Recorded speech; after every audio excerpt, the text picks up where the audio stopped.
The midterm elections are just days away, and constitutional amendments addressing abortion are on the ballot in California, Kansas, Kentucky, Michigan, Montana, and Vermont. I'll have an update. Also, the Guardian newspaper published an article using doctored pictures of unborn babies that are intended to dehumanize preborn children. I'll respond to that article today on the Mark Harrington Show.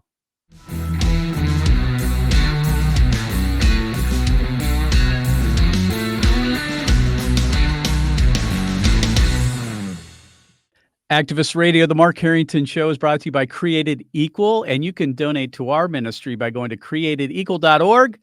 And if you like the program, share the program. We're on all the popular podcasting platforms and over the air across America on terrestrial radio. You can find out more by going to markharringtonshow.com. Well, we're going to be giving an update on the constitutional amendments that are going on across the country. I have spent some time on the program talking about the one in California. And of course, we've been talking about what's been going on in Michigan as well. I've had my counterpart up there, Kristen Polo from Protect Life Michigan, on the show a couple times. But today we're going to focus on Kentucky, which is the state directly south of my home state here, Ohio. Of course, we're based in Columbus, because there's also a constitutional amendment on the ballot, and we want to talk about that. And so my guest today is Addia Wuchner. She is the executive director of Kentucky Right to Life. Addia, thanks for taking the time out of your busy schedule to come on the program. Thank you, Mr. Harrington, for having us on today and allow me to talk about this issue and the firestorm that's raging through Kentucky right now.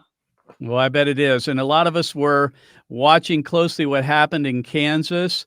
And of course, as I mentioned in the intro of the program here, there are constitutional amendments on the ballot in California, Kansas, Kentucky, Michigan, Montana, and Vermont. Of course, Kansas, of course, has already been done.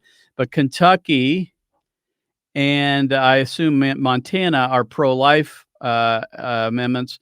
But we've got Michigan, Vermont, and California, which are pro-abortion. Let's talk about your amendment there in Kentucky. It's on the ballot, but if you would give us a little history during right before Roe versus Wade, and correct me if I'm wrong here, but your legislature passed a trigger law which would go into effect if Roe were overturned. Is that accurate? That's correct. Actually, it was passed 2 years ago by the General Assembly, and Okay. and it really supports where Kentucky was, where we've always been as a Mm-hmm. state since 1910. They passed put into law their first pro-life or valuing life law, and that basically supported life and had the exception for the life of the mother or her bodily harm in 1910. Reaffirmed and reaffirmed, and of course, Roe kind of put all that at bay. Trigger law restores. So that went into effect once Roe was overturned and it was upheld in the courts, and that currently is being enforced in the state. Is that right? Yes, but we're in the Okay. courts. It Okay. was ruled it was an interpretation. There may be a right to abortion, ACLU, Planned Parenthood, and EMW, which is an abortion clinic here in Louisville. Right. Court. So what happened is the life of the child post Roe in Kentucky was volleyed back and forth. One day they were closed, one day they were open. Right now, until this constitutional amendment, 1 week after the election, we will be back in the courts to defend that law and hopefully be able to keep that law in place. Okay. So let's talk about the constitutional amendment. What does it do? Because there's a lot of information out there. We want to make sure that we're getting it from the people that put it together. So tell us what it actually does and what it doesn't do. It is as simple as it is profound. And what it basically says is that in the Kentucky Constitution, amending a section of the Constitution, basically in less than 30 words, that it would affirm that there is no right to secure an abortion or the funding thereof. That's a kind of a rough Right. synopsis, but that is basically Mhm. what it does. So Mhm. it protects the Constitution from this Right. battle that we've seen on a national level, allowing not adjudicating from the bench and interpreting rights where there are none in Kentucky, but allowing Right. the lawmakers to make the laws and the policies that impact women and unborn children here in the Commonwealth of Kentucky.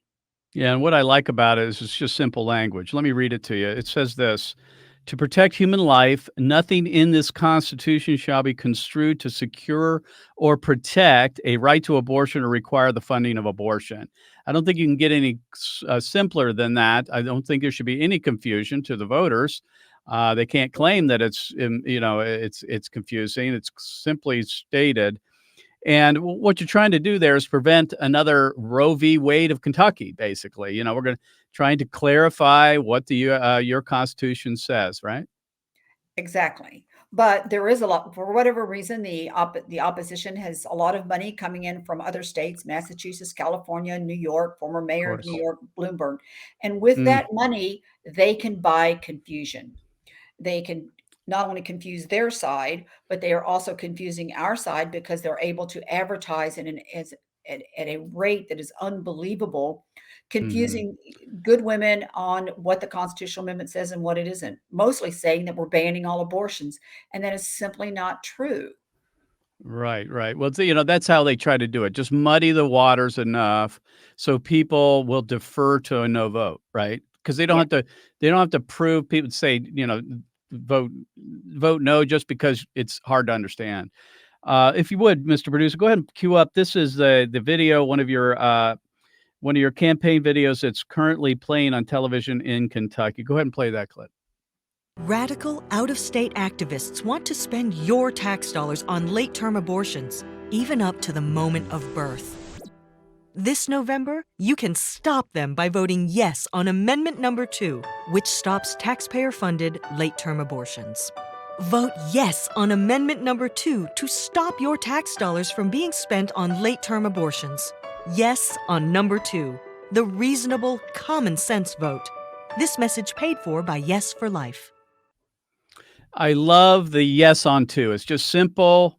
It's easy for voters to understand. And you're basically saying, don't let the extremists, the pro-abortion extremists, get away with trying to redefine what the Constitution of Kentucky says. So your opposition obviously is trying to scare people. That's what they do best, right? They try to put fear in people's minds and hearts and lie. So, Mr. Producer, go ahead and play this clip. This is the opposition, that is the pro-abortion side, and this is basically their angle of attack against the amendment. Go ahead and play that clip. Everyone hopes for a healthy pregnancy and baby. That wasn't my story. We had multiple tests and doctor visits. We wanted this baby, but both me and the baby were at risk. Amendment 2 means no abortions, no exceptions.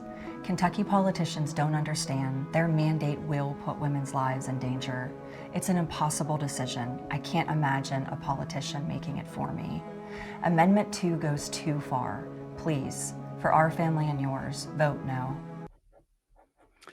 Tugging at the heartstrings there, right? I mean, there's nothing. I just read the simple language to this constitutional amendment. There's nothing in there about any of what they're claiming, right? Nothing, none at all. And I have to say, Mr. Harrington, as not only as the executive director for Kentucky Right to Life, but also as a former OB nurse, I can Mhm. tell you that this isn't true. And Right. also as a legislators make policy. Even in the policy of Kentucky, the law Right. is there to protect the life of the mother. So they Mhm. construed this, and they take a very emotional issue, a pregnancy loss or miscarriage or ectopic pregnancy, and they Mhm. fold it into a very emotional, powerful message that tugs at the heartstrings, and it's disingenuous and it's simply not true.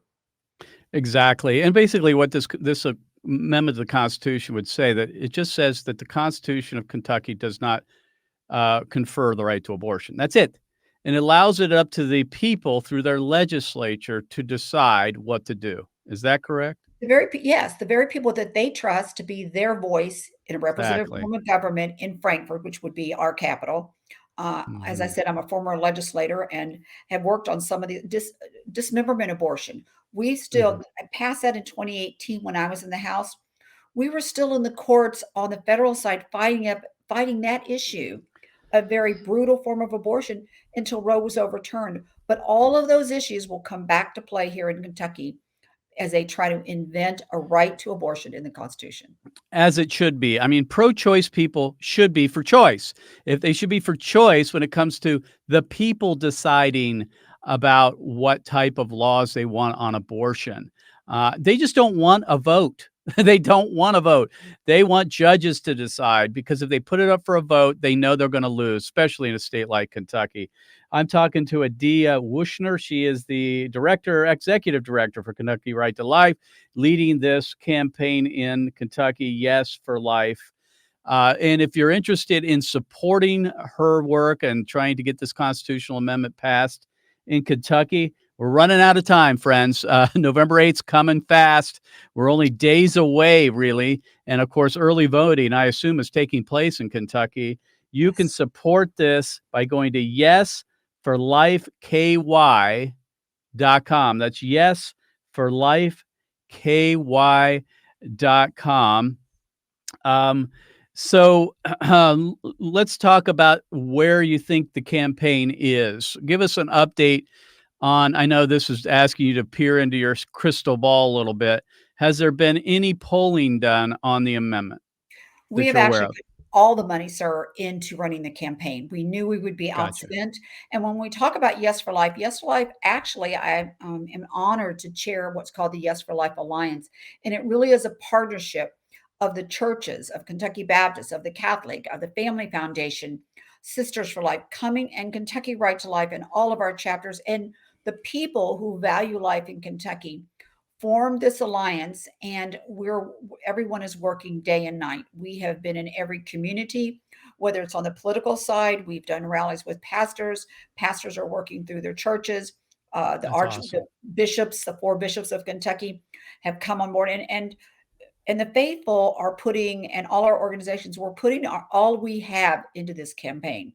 Again, knowing the likelihood from the very beginning that we would be outspent because of the money of outside dollars coming in.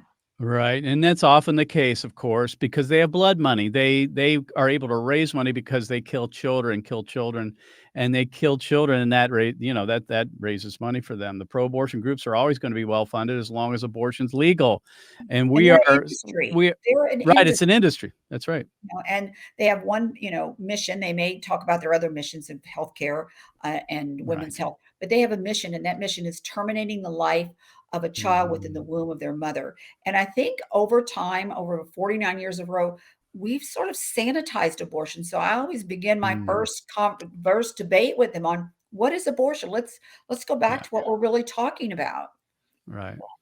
Right, and we on the pro-life side, the winning side, are we're asking people to give sacrificially.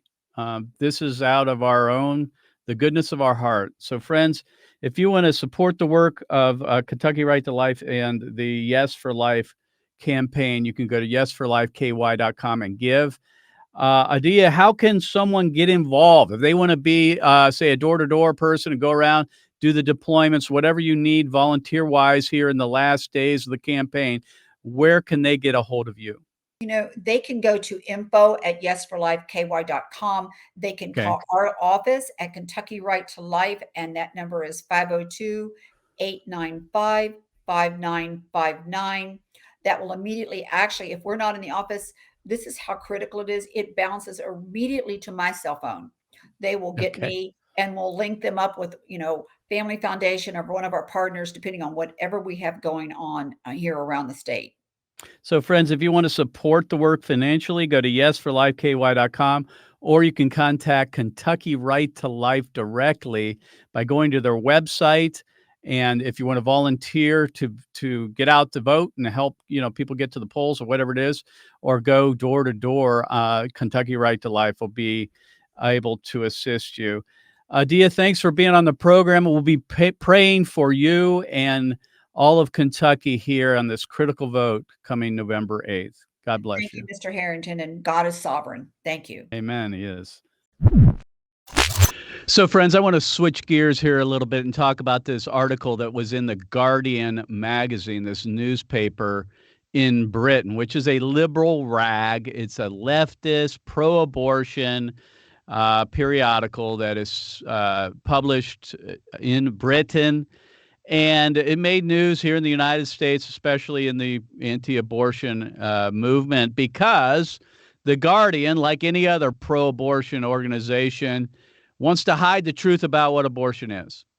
And so what they did is they published this article with photographs from an organization, a pro-abortion organization, supposedly showing first trimester aborted babies, fetuses and embryos. And we're going to show these folks, if you're watching the program, you can see this. But this is from the MYA network. This is a pro-abortion network. And they use this to create this article. And the reason why it was controversial, because if you look at the pictures, they aren't pictures of first trimester aborted babies. This is fake news. It's just fake news. And this is what pro-abortion people do. They hide the news, the truth about abortion. That's what they do. Because if abortion is what it is, and we show the pictures all the time, pro-abortion people have a really hard case to make because we know that they're human when we show the photos. So Dr. Joan Fleischman from the MIA network said this, and they admit in the webpage that shows these photos that they're doctored, that they're cleaned up. Says this, this is Dr. Joan Fleischman. Sometimes patients want to see the tissue after an abortion. I guess that's true. That seems awfully disgusting to me, that people kill their baby and they want to see it. But I guess, this is America 2022 or Britain in 2022. They're stunned by what it actually looks like. I don't know why they're stunned. I mean, this is a baby, and we all know what's going on in pregnancy. That's when I realized how much the imagery on the internet, and they're referring to pro-life, anti-abortion imagery, and on placards, she says, and on placards. She's referring to groups like Created Equal, showing human-like qualities at this stage of development has really permeated the culture. So this is really interesting and instructive to folks like myself. It tells me that we are winning in getting the photographs in front of the American people through placards and through the internet. And they felt compelled to come out with their own photographs of babies in utero to try to come against the anti-abortion movement. And then on the website for the Maya network, they say this, and I quote, "We rinsed off the blood and removed the menstrual lining in preparation for these videos. What you see here is the gestational sac alone." So they admit to doctoring them. They admit to cleaning them up, washing off the blood, getting rid of the menstrual lining. You won't find the embryo or fetus in the photos. They removed the baby, it appears, from the gestational sac, and they just left the gestational sac there. So this is the pro-abortion movement doing what they do best, and that is lie about abortion. Now, if you want to see real abortion images and prenatal photographs, you can go to createdequal.org. Createdequal.org. We have a gallery of babies in utero, prenatal photos, and abortion photos, along with video as well. And these aren't doctored. These are just the truth of the matter. And you can go to createdequal.org to see those. But what they're trying to do here at The Guardian is normalize abortion and make it seem like they're not killing. If you have an abortion, you're not killing an unborn baby. And in response, my colleague here, Titus Meyer, wrote up an article that was published on Life News at lifenews.com entitled, "Pro-Abortion Group Admits None of the Guardian Photos Were of Unborn Babies." And you can pick that up by going to lifenews.com, or I'll post it on my social media platforms. And so let me just wrap this up in conclusion and say this. Pro-abortion people are going to publish fake news about abortion. They're going to use fake images. They're going to doctor them when it comes to prenatal photos or abortion photos. We get that because they need to hide the evidence. But here's the issue.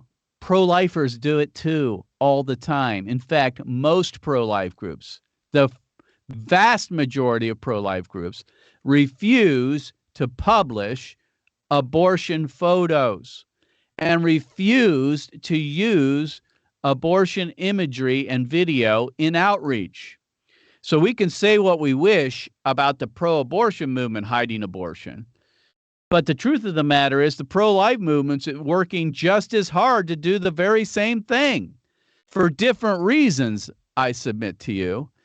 The reason why the pro-abortion people do it is because they don't want people to know what abortion is. The reason why pro-lifers do it is because they're afraid about how they might be treated or viewed, that they won't be liked, they won't be popular, and they'll be shut down on social media, and they won't be asked to come to the galas and the banquets, and they won't be giving the speaking platforms at Pregnancy Resource Center banquets and Right to Life organization trainings and so forth and so on, which is true. You won't, because I don't, because I show abortion for what it is in the public square and online.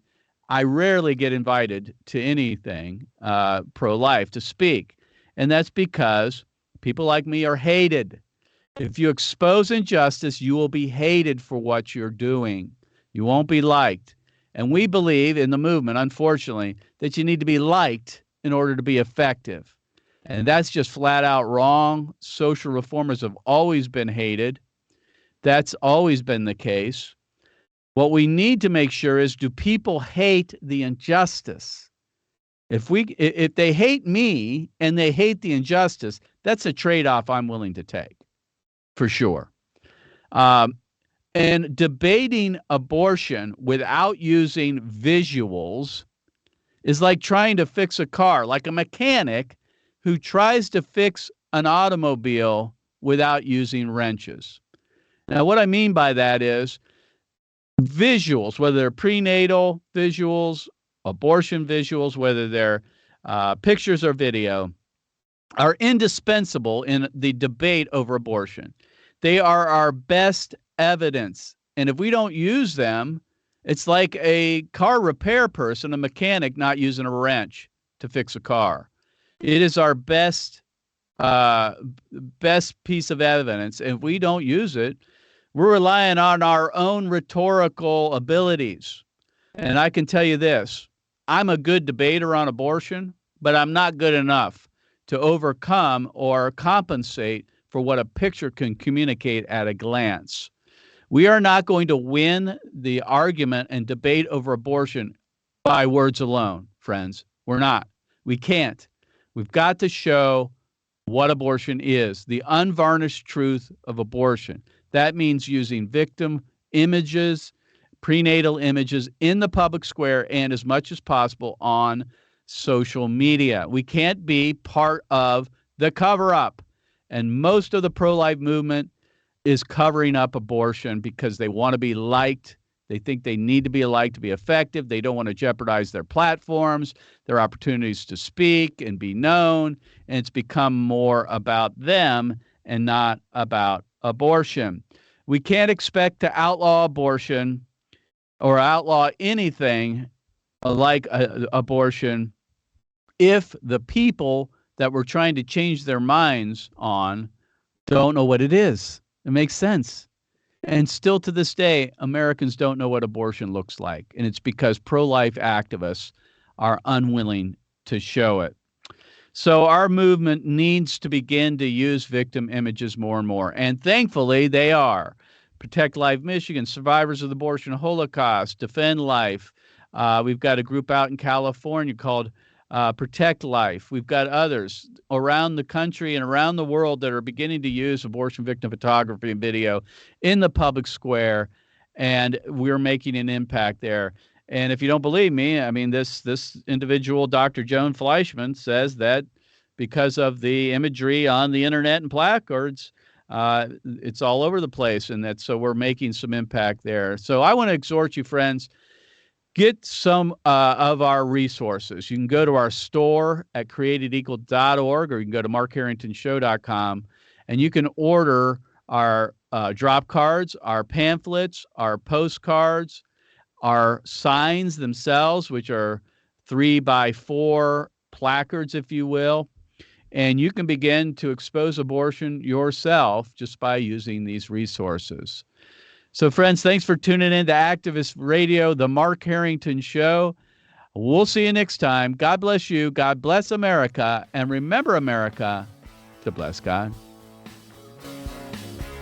You've been listening to Mark Harrington, your radio activist. For more information on how to make a difference for the cause of life, liberty, and justice, go to createdequal.org. To follow Mark, go to markharringtonshow.com. Be sure to tune in next time for your marching orders in the culture war.